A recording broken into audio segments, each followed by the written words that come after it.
se cansado estás, e eu descanso darei, tu descansarás. Vem a mim se não tens paz, e eu darei paz sem fim.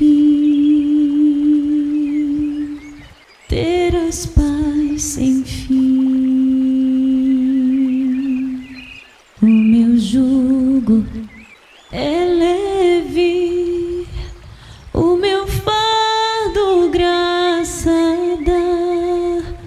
Tome tua cruz, te darei a paz. Venha o aflito e lhe darei paz, minha paz darei.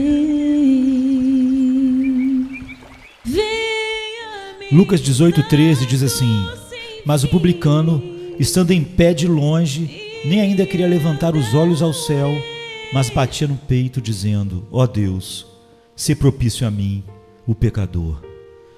O erro do fariseu, conforme se lê no texto, é que, embora tendo ido ao templo orar, acabou não orando, pois nada havia de oração propriamente no que ele disse.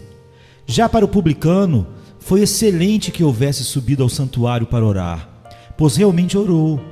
Não há nada senão puramente oração naquilo que ele clamou: Deus, sê propício a mim, o pecador. Eis uma oração pura, sem adulteração alguma, queridos.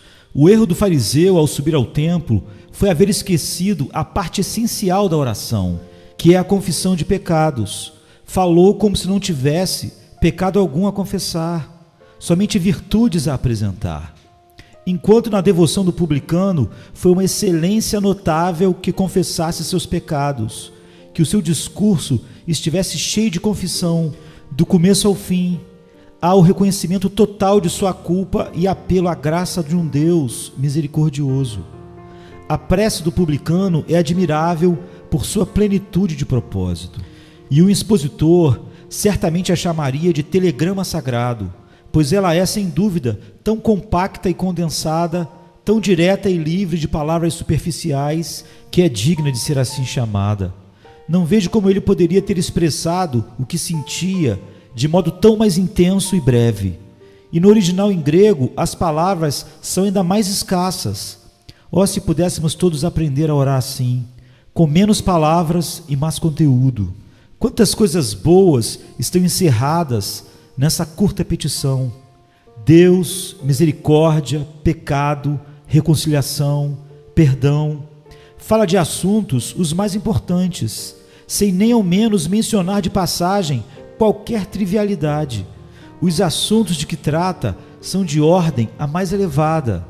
Um coração contrito se move aqui em meio às sublimidades que o subjugam, e ele fala em tom a elas consistente. Lida com as mais significativas coisas do mundo, pede por sua vida, por sua alma, onde encontrar temas mais densos e vitais ao seu eterno interesse. Ele não brinca com a oração, pede com toda sinceridade. Sua súplica, não há dúvida, chegou velozmente ao céu e de modo igualmente rápido obteve sucesso junto a Deus. A misericórdia logo lhe proporcionou completa justificação. A oração agradou tanto o Senhor Jesus Cristo, que possivelmente a tinha ouvido, que ele mesmo assumiu uma de desenhista e logo traçou em sua mente santa um esboço do suplicante. Digo que a oração haja sido agradável ao Salvador, porque ele até nos conta na parábola como ela foi oferecida. Estando em pé de longe, nem ainda queria levantar os olhos ao céu, mas batia no peito. Lucas, que segundo a tradição tinha tanto um quê de artista quanto de médico que era, toma muito cuidado ao colocar este retrato na galeria dos retratos dos homens salvos pela soberana graça. Temos aqui o perfil de um homem que se chama o pecador e que, no entanto, mesmo assim, poderia servir de exemplo para os santos. Fico feliz por termos o esboço divino deste homem para que possamos ver a forma corpórea da sua devoção.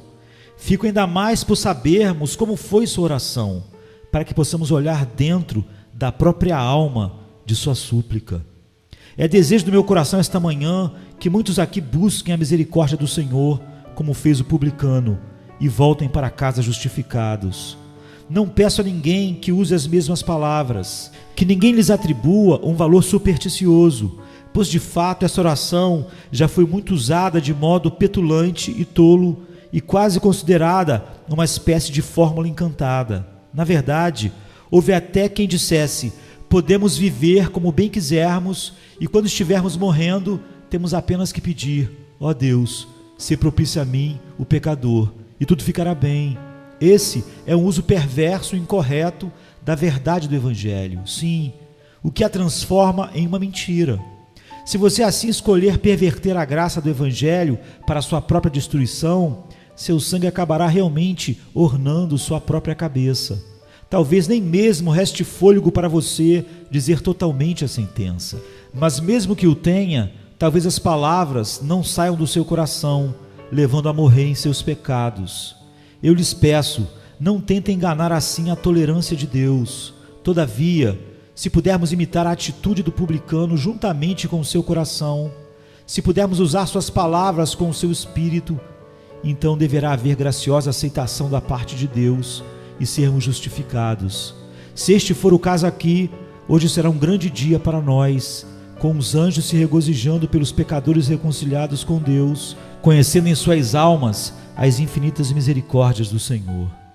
Ao pregar sobre este texto, procurarei expor seu espírito mais íntimo, que possamos ser ensinados pelo Espírito a aprender hoje 4 lições. A primeira lição é que a condição da pecaminosidade não é motivo para desespero. Não há necessidade de vocês chegarem a uma conclusão desse tipo: sou culpado, portanto, não posso me aproximar de Deus. Sou tão culpado que seria ousadia demais pedir pela misericórdia divina. Abandone esse pensamento. O texto em foco e 1000 outros argumentos são contrários a tal desespero. Primeiro, o publicano, que era um pecador, ousou se aproximar do Senhor. Algumas versões do texto dizem: ó Deus, se propício a mim, pecador.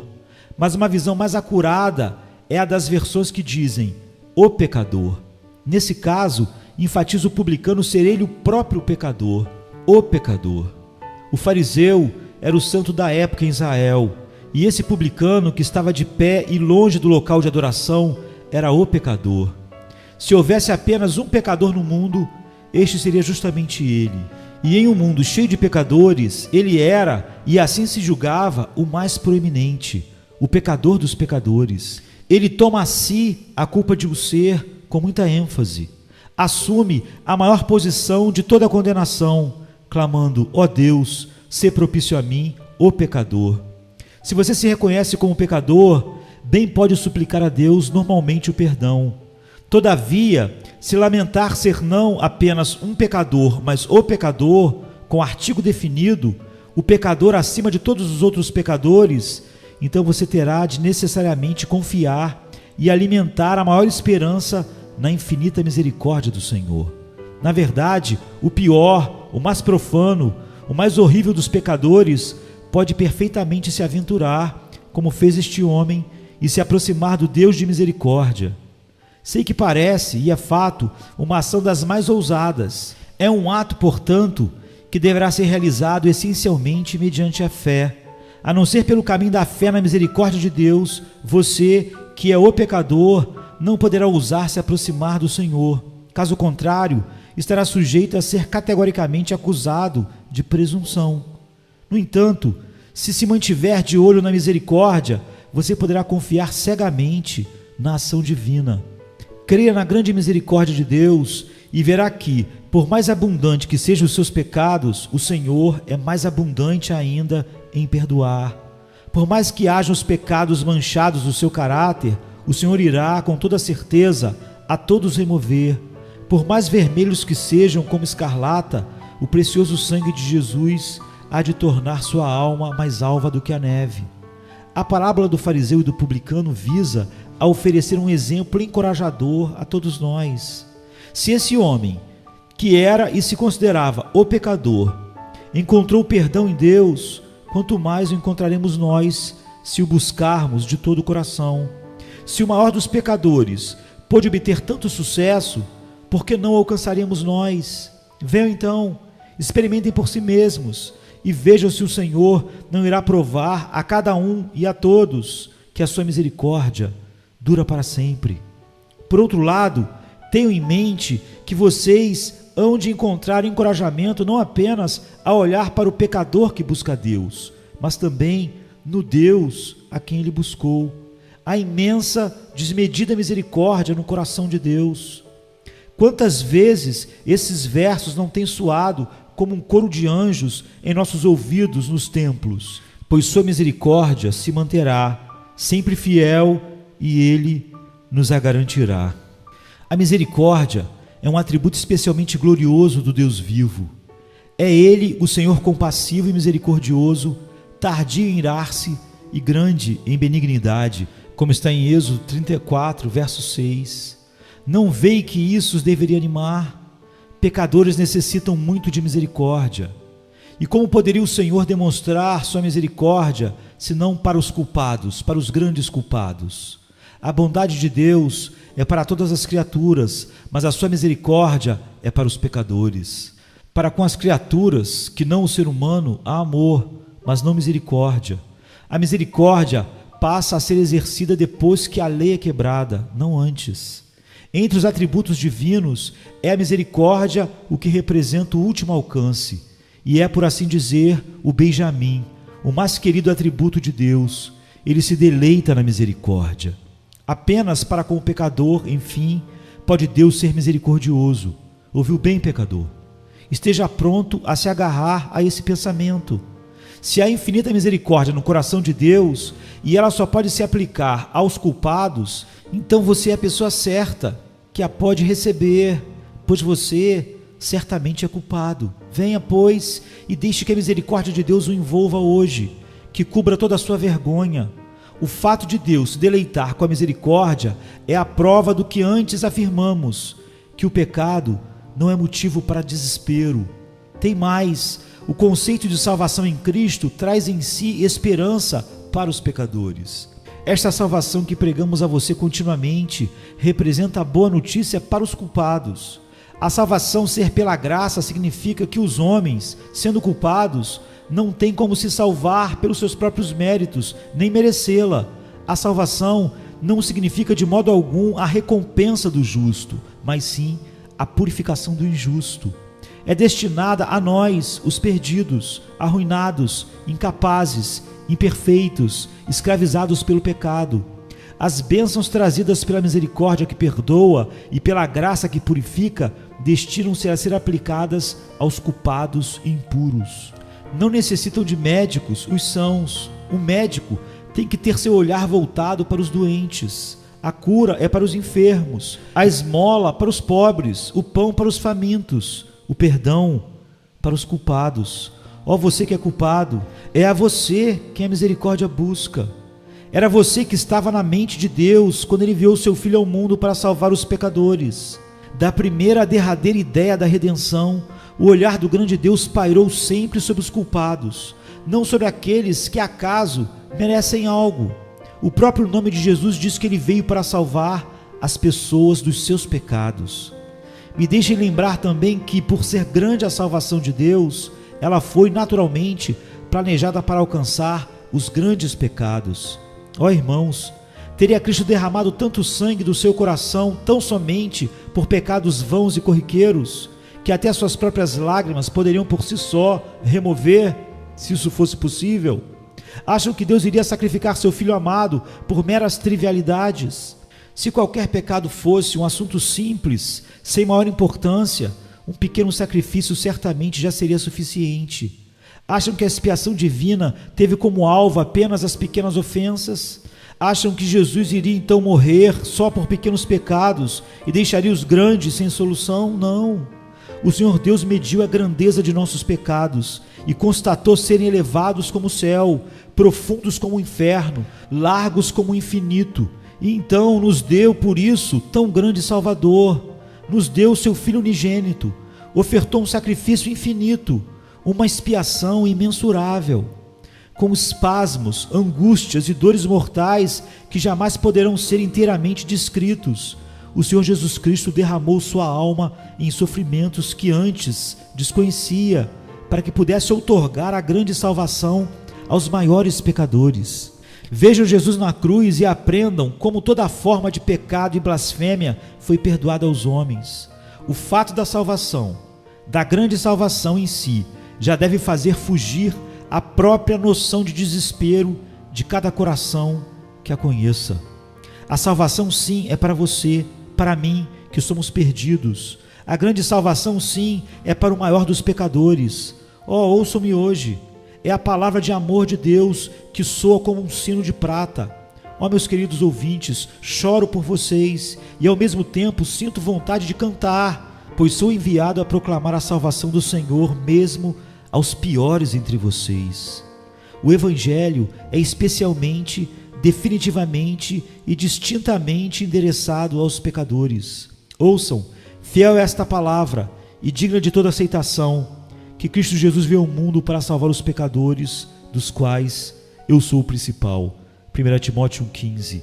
Eu não vim chamar os justos, mas os pecadores ao arrependimento. Lucas 5,32. Porque o Filho do Homem veio buscar e salvar o que se havia perdido. Lucas 19,10. O Evangelho é como uma carta escrita com letra clara e legível. Se lermos atentamente as instruções que contém, observaremos que dizem assim, referindo-se a quem se dirige: ao pecador. Pecadores, a vocês foi enviada a palavra da salvação. Se você é um pecador, é a você que se destina o Evangelho. E não digo que seja destinado apenas a um pecador meramente leve, nominal, mas até e principalmente aquele que é marginal, rebelde, transgressor contra Deus e os homens. Pecador, agarre o Evangelho com alegre vivacidade e clame a Deus por misericórdia de uma vez por todas. Como dizem os versos, pelos pecadores foi ele sofredor, de indescritíveis agonias ao morrer. Duvida de que você seja um pecador? Se ainda duvida, espere então para ver. Mas se você crê o que está no livro sagrado, todos são culpados, mortos no pecado. Volte agora a seu olhar para o crucificado e espere ter o seu coração despertado. Se refletirmos bem, veremos que de fato tem de haver esperança para os pecadores, pois os grandes mandamentos do Evangelho são mais apropriados a eles. Ouçam, por exemplo, o que diz Pedro no templo: arrependei-vos, pois, e convertei-vos, para serem apagados os vossos pecados. Atos 3,19. Quem, além dos culpados, poderia se arrepender? Quem se poderia converter senão os que estejam no caminho errado e precisam mudar de direção? O texto a seguir também é claramente endereçado a quem nada faz que preste. Deixe o ímpio o seu caminho e o homem maligno os seus pensamentos. Volte-se ao Senhor, que se compadecerá dele, e para o nosso Deus, porque é generoso em perdoar. Isaías 55,7. A própria palavra arrependimento indica ser dirigida aos que pecam, para que possam ser levados à misericórdia. Esse porque somos todos chamados a crer no Senhor Jesus Cristo. A salvação pela fé foi feita para os que sejam culpados, e somente o salvo pode desenvolver um modo de vida com perseverança nas boas obras. Enquanto a antiga lei dizia, faça isso e viva, o Evangelho nos revela ser a salvação pela fé, o único caminho possível a todos nós, que não podemos cumprir a lei, mas a violamos, e por isso, por ela, fomos condenados completamente. A salvação é mediante a fé, para que possa ser realizada pela graça. Creia e viva, creia e viva, creia e viva. É este o acorde de júbilo da trombeta da livre graça. Que vocês possam conhecer esse alegre som e sejam por ele abençoados. Que vocês, pecadores ainda não salvos, ouçam o chamado que se dirige particularmente a cada um de vocês. Pode ser que vocês realmente estejam plenos de pecado até o pescoço, mas eis que a poderosa mão de Deus se estende para libertá-los mediante Cristo Jesus. Arrependei-vos e crede no Evangelho, como está em Marcos 1,15. Se precisarem de outro argumento, embora espere que não, eu usaria este: grandes pecadores foram salvos. Todos os tipos de pecadores têm sido salvos até hoje. Que coisa maravilhosa alguns de nós têm presenciado. Que maravilhas têm ocorrido neste tabernáculo. Em uma reunião de oração, um homem passou a clamar a Deus em voz mais alta do que o costumeiro. Era um homem do mar e sua voz parecia ter o volume de vagalhões quebrando nas rochas. Então, uma moça indagou sussurrando a uma amiga: aquele é o capitão fulano? Sim, respondeu a amiga. Por quê? Por que? Respondeu. Da última vez que ouvi essa voz, os xingamentos que ele dizia fizeram meu sangue gelar. Seus praguejamentos eram coisas terríveis. Será que é o mesmo homem? Vai e pergunte a ele. Então a moça foi até a ele depois e perguntou timidamente: acaso o senhor seria o capitão fulano, que eu ouvi uma vez blasfemando em alta voz na rua, perto da minha casa? Bem, disse ele, eu sou aquela pessoa, mas graças a Deus já não sou o mesmo. Ó irmãos, assim também éramos alguns de nós, mas fomos por Cristo purificados e somos hoje nele santificados. Os assombros da graça de Deus a Deus pertencem. Outro dia, li a história de um velho homem que nunca tinha frequentado um local de adoração, mas depois de grisalho e quando já se aproximava da morte, foi levado pela curiosidade a uma pequena igreja metodista. E na verdade, tudo aquilo era muito novo para ele. Com um coração endurecido que só ele, notaram todavia que ele chorava. Chorava copiosamente durante o sermão. Tinha tido um vislumbre de esperança.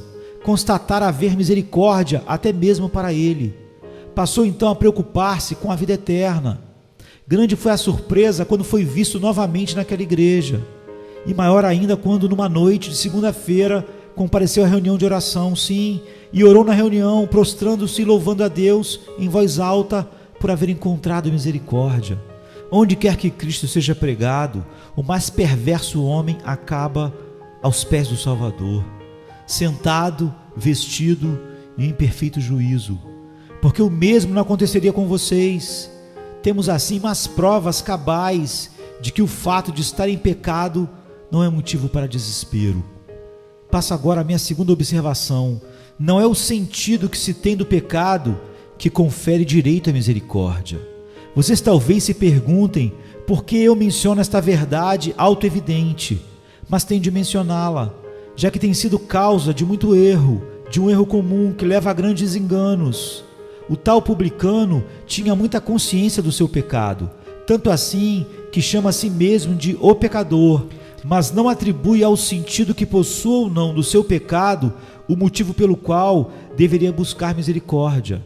Há um equívoco no coração do homem, e nada pode ser mais diabólico do que isso, pelo qual muitos consideram o resgate oferecido ao pecador no Evangelho como um castigo. Se pregarmos aos pecadores que eles podem vir a Cristo em toda a sua angústia e miséria, há sempre alguém que alegue: bem, mas não me sinto tão pecador assim. Não sinto essa culpa toda de que o pregador fala, portanto, não vejo essa necessidade de ir a Jesus. É uma interpretação terrivelmente errônea do que dizemos. Nunca afirmamos, nem jamais insinuamos que é necessariamente a culpa, a dúvida e o desespero que dão ao homem o direito de pedir e receber misericórdia, ou seja, que sejam indispensáveis à manifestação da graça. Quero que aprendam de uma vez por todas, portanto, que não é o sentido do seu pecado que dá ao homem direito à graça. Se a profunda noção de pecado desse ao homem o direito à misericórdia, isso representaria justamente o oposto da parábola. Já imaginaram se o publicano fosse, afinal de contas, um fariseu vestido de modo diferente e resolvesse suplicar: "Sê propício a mim, porque sou humilde e modesto"? Acham que ele diria de todo o coração: "Ó Deus, sê propício a mim, pois não sou como o fariseu e estou profundamente desesperado por conta do meu caminho errado"? Isso só provaria ser ele, no fundo do coração, um fariseu também. Se você criar uma retidão a partir dos seus próprios sentimentos, estará tão fora do verdadeiro caminho quanto se estivesse criado uma autojustificação a partir das suas obras. Sejam obras, sejam sentimentos, qualquer coisa que sirva de pretexto a um clamor pela graça é contrária a Cristo. Você não tem mais chance de ser salvo por conta das suas misérias conscientes do que pela impressão do seu suposto mérito. Não há virtude, nem em uma nem na outra opção.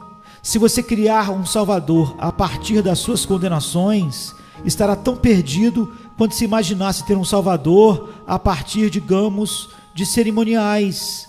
O publicano confiava tão somente na divina misericórdia, não em sua condenação ou seu sentimento de condenação, nem em mais nada. E o mesmo deve ser com vocês. Instituir que um senso terrível de pecado daria direito à misericórdia seria como dar um prêmio ao grande pecado. Alguns crentes até pensam assim: jamais fui beberrão, ou blasfemador, ou lascivo, mas quase desejei ser, para que eu pudesse me sentir o pior dos pecadores e pudesse chegar melhor a Jesus. Jamais deseje algo tão atroz. Não existe bem algum, de forma alguma, no pecado. Agradeça a Deus se você foi resguardado durante sua vida mundana e incrédula de qualquer forma grosseira de vício e pecado. Não imagine que o arrependimento é tão mais fácil quanto pior for o pecado. O inverso é que é verdade. Pode crer que não há vantagem alguma em ser um terrível ofensor a Deus e dos homens. Você já teve ou tem pecados suficientes. De nada adianta piorar. Se as boas obras não ajudam, as obras perversas muito menos. Todo pecador, embora tenha procurado observar a moral e ser uma boa pessoa, deve de todo modo clamar por misericórdia e não ser tolo a ponto de imaginar que grandes pecados o ajudariam a chegar mais rápido ao arrependimento. Venha como estiver, e do que o seu coração se sentir pesado, confesse-o como se fosse seu maior pecado.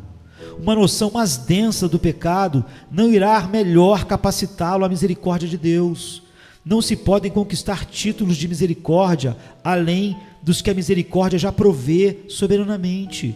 Mesmo que pudessem suas lágrimas correr sem parar e sua dor descanso nenhum conhecer, você não teria mais direito de clamar a soberana graça de Deus para ter misericórdia de você do que aquele com que já a irá receber.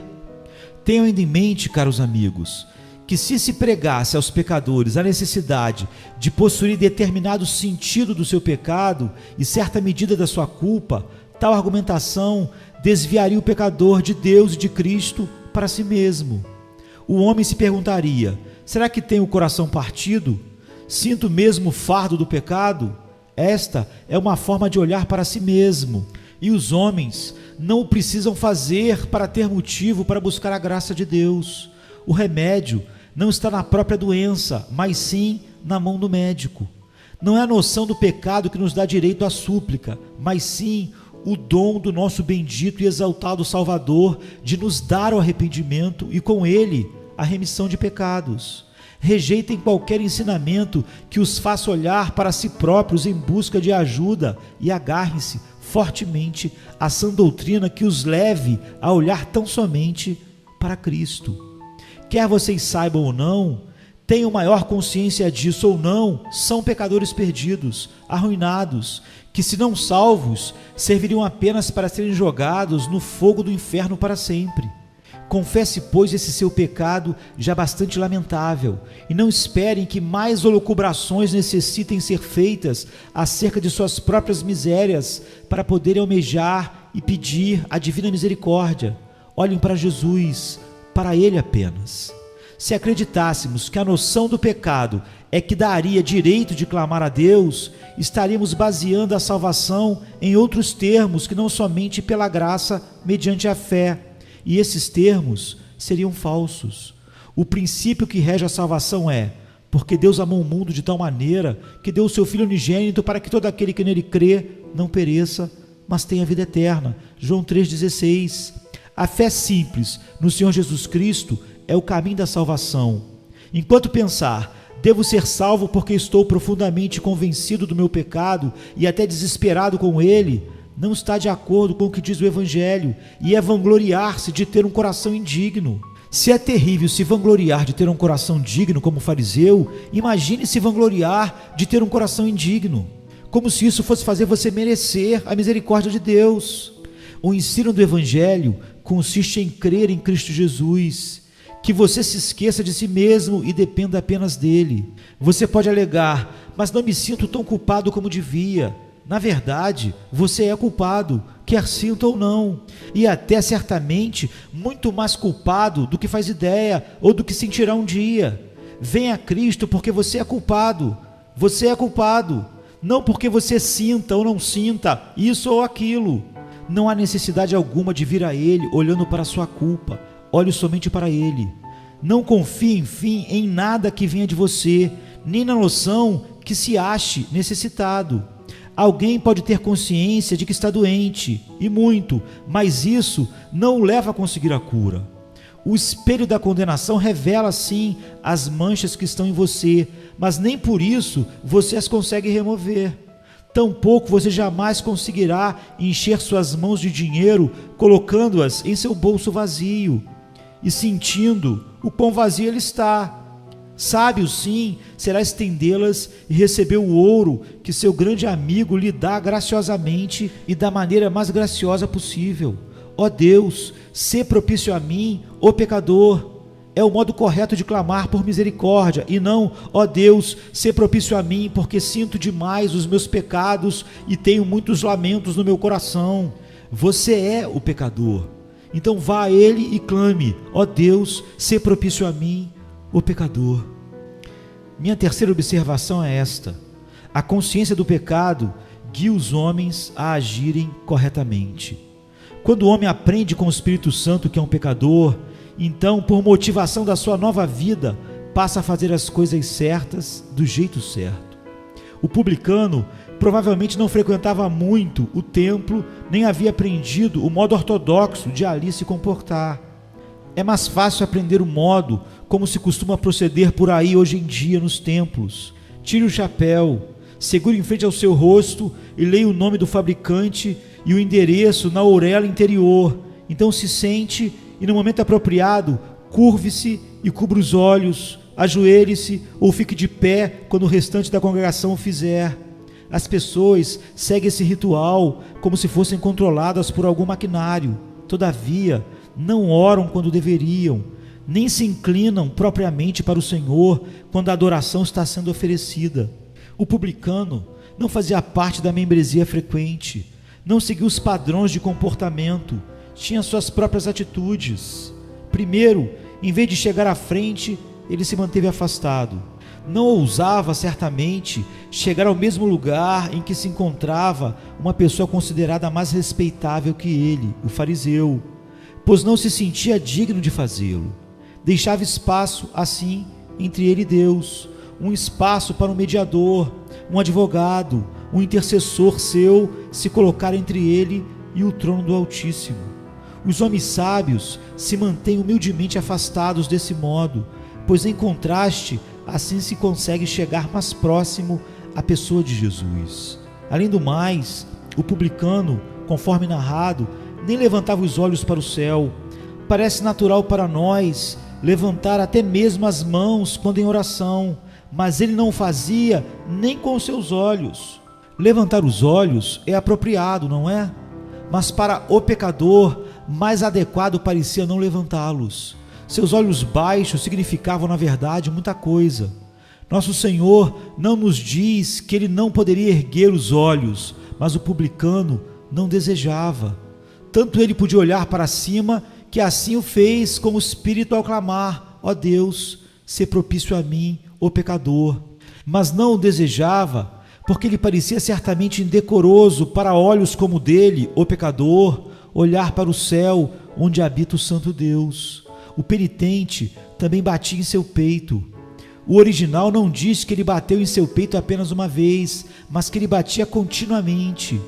Parecia dizer consigo mesmo: ah, esse coração perverso, e batia de novo e de novo, expressava a sua intensa dor ao modo oriental, pois não sabia de que outra maneira expressar sua grande tristeza. Seu coração havia pecado e ele o martelava, seus olhos o haviam conduzido ao engano e ele os fazia fitar o chão. E como havia pecado vivendo longe de Deus, colocava-se distante da sua presença manifesta. Cada gesto e cada postura que apresentava eram significativos e gerados espontaneamente. Não tinha manual algum para saber como agir na casa de Deus, apenas sua sinceridade o guiava. Se vocês desejam saber como se comportar como pecadores arrependidos, apenas o sejam. Os melhores gestos de adoração são aqueles realizados pelo coração alquebrado. Ouvi falar de um ministro que chorava no momento errado em seus sermões. Fiquei sabendo depois que ele anotava nas margens dos seus manuscritos: chorar aqui. Seu público não conseguia entender o motivo daquele choro. Devia causar um efeito ridículo. Em matéria da verdadeira espiritualidade, tudo que é artificial é ridículo, ou até pior. A graça no coração é o melhor mestre de cerimônias para nos orientar. Aquele que orar diretamente com o coração não errará com o pé, nem com a mão, nem com a cabeça. Se deseja saber como se aproximar de Deus, portanto, confesse ser um pecador e tome assim seu verdadeiro lugar diante do Deus da verdade. Lance-se por inteiro na divina misericórdia e coloque Deus na posição que lhe é devida, de seu juiz e senhor. Observe-se que aquele homem, mesmo sob o peso do pecado consciente, fez o certo, pois foi diretamente a Deus. O sentido do pecado sem fé nos afasta de Deus, mas com fé nos leva de imediato ao Senhor. Ele achegou-se sozinho a Deus. Percebeu que não adiantaria confessar suas falhas a um mortal como ele mesmo, muito menos buscar absolvição nos homens. Não se dirigiu ao sacerdote, mas ao Deus que estava presente no templo. Não procurou falar com um instruído homem fariseu, que se encontrava no mesmo lugar que ele. Seu confessionário era o recôndito secreto de sua própria alma. Onde procurou por Deus, foi diretamente ao Altíssimo, o único apto a ajudá-lo. E quando abriu a boca, foi somente para dizer: ó Deus, sê propício a mim, o pecador. É isto que você tem que fazer, querido ouvinte. Se quiser ser salvo, este é o caminho. Deve ir diretamente e imediatamente a Deus, mediante Cristo Jesus. Esqueça todo o resto e diga como o filho pródigo que retornou: levantar-me-ei e irei ter com meu pai, como está em Lucas 15:18. Ninguém além de Deus poderá nos ajudar em nosso estado de perdição. Nenhuma misericórdia além da de Deus poderá nos servir, e ninguém mais nos poderá oferecer misericórdia, senão o Deus do perdão. Que cada pecador arrependido, de coração contrito, chegue ao Deus a quem ofendeu. O publicano não entrou em contato com nenhum outro adorador no templo. Estava absorto demais em sua própria dor. Note-se especialmente que ele nada disse a Deus, nem provavelmente pensou a respeito do fariseu.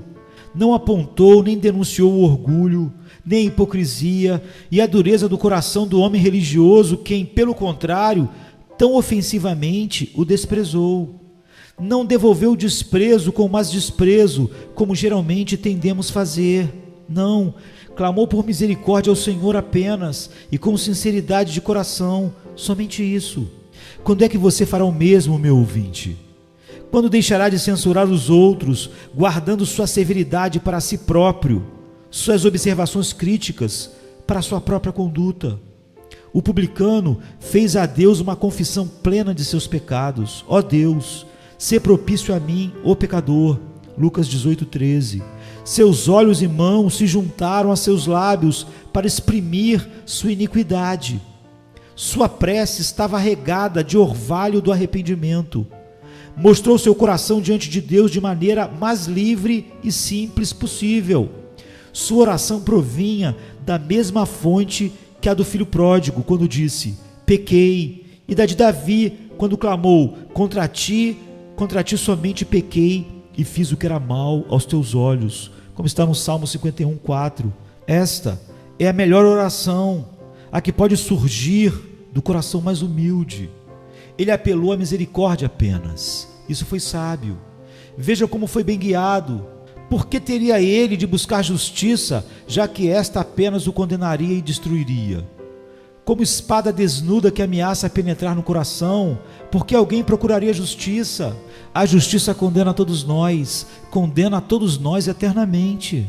Nem também ao poder, nem à sabedoria, nem a qualquer outra qualidade do grande Deus poderia apelar. Ele só poderia apelar à misericórdia. Sua oração, ser propício, é a única prece que se pode fazer quando alguém se descobre enormemente culpado. Se durante toda a vida você rejeitou o Salvador, tudo o que pode fazer agora é lançar-se à misericórdia de Deus. O original grego dá a entender que este homem visava, muito provavelmente, a sua reconciliação com Deus, ou seja, a propiciação, que era feita mediante o sacrifício de expiação. Não digo que compreendesse inteiramente o significado da expiação, mas a oração que ele faz diz claramente: "Sê propício a mim, o pecador". É possível sim que já houvesse presenciado o sacrifício do Cordeiro e soubesse algo a respeito da oferenda deste. E embora talvez não estivesse a par de tudo acerca da expiação e substituição, seus lábios se voltam exatamente nesta direção, como se dissesse: "Ó Deus, sê propício a mim, aceitando meu sacrifício, me perdoa". Se você reconhece o seu pecado, será bastante sábio então suplicar a Deus pela propiciação que Cristo realizou em relação ao pecado humano. Que o Espírito de Deus o leve a crer agora em Jesus Cristo de maneira soberana, te dê esse dom, o Cordeiro morto no lugar de todo aquele que o Pai deu a ele. O novo ano começa a passar, o segundo mês já desliza sobre nós. Quantos meses mais passarão até você, pecador culpado, pedir pela misericórdia do Deus infinitamente gracioso? Ó grande Deus, que este seja o dia da manifestação da tua imensa força. Encerrarei com este tópico: a confissão sincera do pecado é o caminho da paz. Ó Deus, sê propício a mim, pecador, foi a oração. Mas qual a resposta? Ouçam, este, ou seja, o publicano, desceu justificado para a sua casa, e não aquele, isto é, o fariseu. Deixe-me esboçar em poucas frases o progresso desse homem. Ele chega a Deus apenas como um pecador, nu como um pecador. Notem que ele não diz: "Ó Deus, sê propício a mim, pecador arrependido". É um pecador arrependido, sim, mas não se vangloria do seu arrependimento. Você, igualmente convencido do seu pecado e arrependido, não menciona o seu arrependimento como argumentação, para não vir a ser acusado de farisaísmo. Venha como está, como pecador, nada mais. O próprio arrependimento é um dom de Deus. Mostre apenas suas feridas, estenda sua pobreza espiritual diante de Deus, não sua suposta riqueza. Se tiver um único centavo espiritual que julgue ser todo seu, livre-se dele. Somente a perfeita pobreza da alma poderá livrar você da sua falência moral. Se ainda tiver alguma velha migalha embolarada, guardada na despensa da sua justiça própria, nenhum pão vindo do céu lhe será dado. Você deve ser nada e ninguém se quiser que Deus seja seu tudo. Aquele homem não clama: "Ó Deus, sê propício a mim, o arrependido", mas sê propício a mim, o pecador. Nem mesmo diz: "Sê propício a mim, o pecador reformado". Não tenho dúvida de que se reformara, deixando o caminho ímpio que seguia, mas não usa dessa reforma do seu caráter como argumento. A reforma não irá de modo algum remover os seus pecados, portanto, não fale dela como se ela pudesse ter tal propriedade. O que quer que você seja não servirá para expiar o que você foi. Venha, portanto, como simples pecador, não como pecador modificado e melhorado. Não venha porque esteja, mas para ser purificado. O publicano não clama: "Ó Deus, sê propício a mim, um pecador que ora". Ele orava sim, mas não mencionou isso na alegação a seu favor, pois para ele não era o mais importante a dizer ao Senhor. Não use suas orações como argumento, use seus pecados. Deus sabe que suas orações trazem em seu bojo seus pecados. Até mesmo suas lágrimas de arrependimento precisam ser purificadas pelo sangue de Cristo. Quando suas súplicas são sinceras, que são senão o lamento de um ser condenado, que não consegue ver um motivo para não vir e ser exterminado? Sinta e reconheça que merece a condenação e venha a Deus como pecador. Chega de finezas desprezíveis, venha com seus sujos trapos, seus trapos imundos. Não se engane com o choro do seu próprio arrependimento, muito menos com as folhas de figueira das suas próprias promessas, mas venha a Deus em Cristo Jesus na nudez dos seus pecados, e a misericórdia eterna cobrirá tanto você quanto os seus pecados. Observe-se ainda que o homem nada fez além de apelar à misericórdia ao dizer: ó Deus, sê propício a mim. Ele não tentou se desculpar dizendo: Senhor, não pude evitar pecar. Senhor, não sou pior que os outros publicanos. Senhor, sou apenas um simples funcionário público e tudo que tem feito outros coletores de impostos fazem também. Não, ele é honesto demais para forjar desculpas. É um pecador e o reconhece. Se o Senhor o condenar por sua própria boca e o enviar para o inferno, ele nada pode fazer. Seus pecados são claros demais para serem negados. Como que deposita sua cabeça na pedra e humildemente suplica: ó Deus, sê propício a mim, ó pecador. O publicano também não oferece qualquer promessa de futura reparação. Não diz: ó Deus, sê propício ao meu passado e prometo melhorar no futuro. Não, ele não diz nada disso. Ele sabe que não há como barganhar com Deus. Sê propício a mim, ó pecador, é o seu primeiro e único pedido. Gostaria que vocês também pedissem: ó Deus, sê propício a mim, ó pecador. Ainda que eu seja condenado e mereça ser punido por tua justiça, tem piedade de mim. Tem piedade de mim agora. É esse o modo certo de orar. E se você orar assim, Deus ouvirá. Veja que o publicano também não se oferece para pagar por coisa alguma, não propõe qualquer forma de resgate, não presenteia a Deus com suas lágrimas, abstinência, abnegação, generosidade para com a igreja ou para com os pobres, nem nada disso. Simplesmente implora que o Senhor se reconcilie com ele e que ele seja piedoso para com ele. Que todos vocês possam orar desta maneira. Eu quero agora animar seu coração fazendo notar que, com sua oração e confissão dos pecados, o publicano experimentou um ótimo grau de aceitação. Chegou ao templo sentindo-se condenado e desceu justificado para sua casa. É o que diz Lucas 18:14.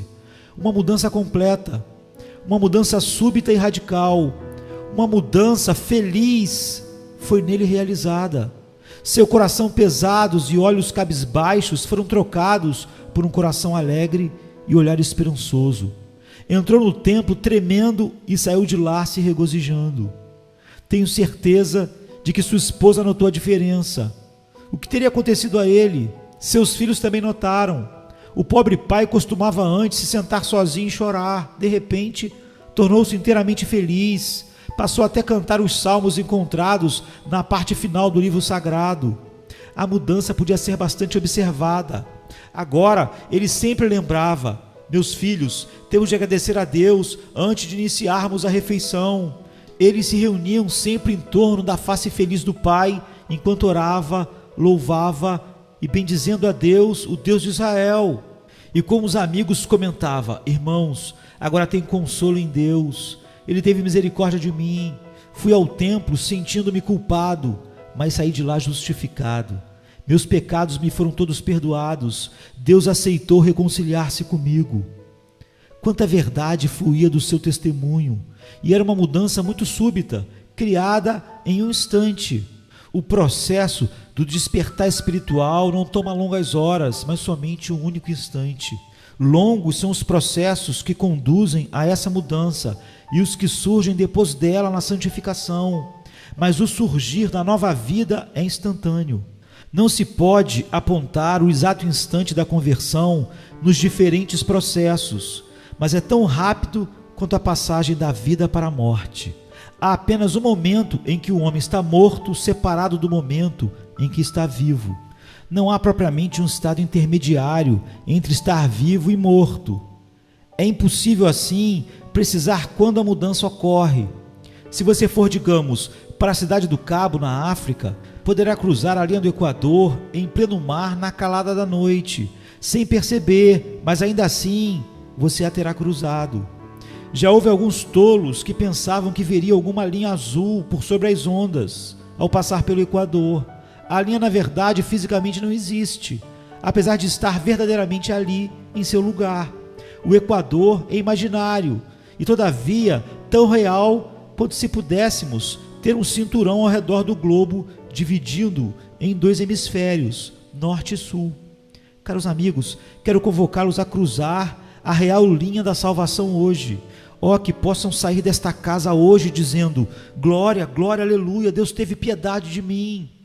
Ainda que achem que sua vida não vale um vintém, se chegarem esta manhã a Deus mediante a Jesus Cristo, poderão partir com a bênção de saber que não apenas estão vivos, mas também que viverão para sempre e felizes no seu amor. Enfim, o homem foi para casa levando consigo um testemunho, como que rogo que vocês, não salvos, venham hoje a sentir. Desceu justificado para a sua casa.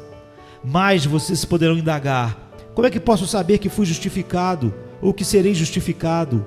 Ouçam essas palavras do nosso bendito Senhor: digo-vos que este desceu justificado para a sua casa, e não aquele. Digo-vos, é Jesus, nosso Senhor, quem nos garante. Fala aos nossos ouvidos, afirma-o perante Deus e os santos anjos, e também ao próprio homem. O homem que clamar em seu coração: ó Deus, sê propício a mim, pecador, será justificado. Quando o homem confessa o próprio pecado, mergulhando inteiramente na divina misericórdia, seu fardo é removido, e ao voltar para casa, está justificado. Todos nós vamos para casa agora. Que então possamos ir justificados. Você que está voltando para casa, quero que você volte para Deus, verdadeira morada da sua alma. Este desceu justificado para a sua casa. Por que você não faz o mesmo? Talvez, meu querido, você nunca tenha estado antes aqui no tabernáculo. Talvez, amigo, você seja daquelas pessoas que preferiam despender as manhãs de domingo passeando na rua, ou descansando em casa, lendo o jornal. Você chegou aqui hoje quase por acidente. Bendito seja Deus. Espero que volte para casa justificado. Que o Senhor assim permita. Ou talvez você frequente este lugar desde que foi construído e mesmo assim ainda não encontrou a misericórdia divina. Que você a encontre esta manhã. Que busquemos a bênção.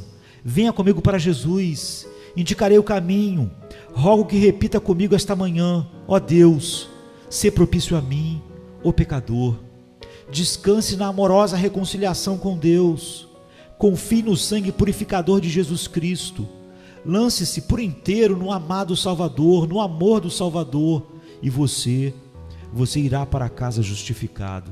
Você irá para casa justificado. Trata-se de uma pobre casa, ou até menos que isto, apenas um quarto. Você é muito pobre, está desempregado por longo tempo, não importa. Deus sabe de tudo isso. Procure sua face. Será um ótimo domingo para você, se neste dia der início à sua nova vida pela fé em Jesus.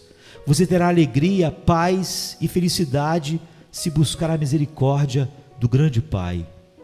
Creio ver você voltando para casa, deixando seu fardo para trás, cantando canções de louvor para nosso querido Deus. Deus, sê propício a mim, o pecador. Que assim seja. Amém e amém, queridos. Amém. Venha se cansado estás, e eu descanso darei. Tu descansarás. Venha a mim se não tens paz, e eu darei paz sem fim. Terás paz sem fim. O meu jugo é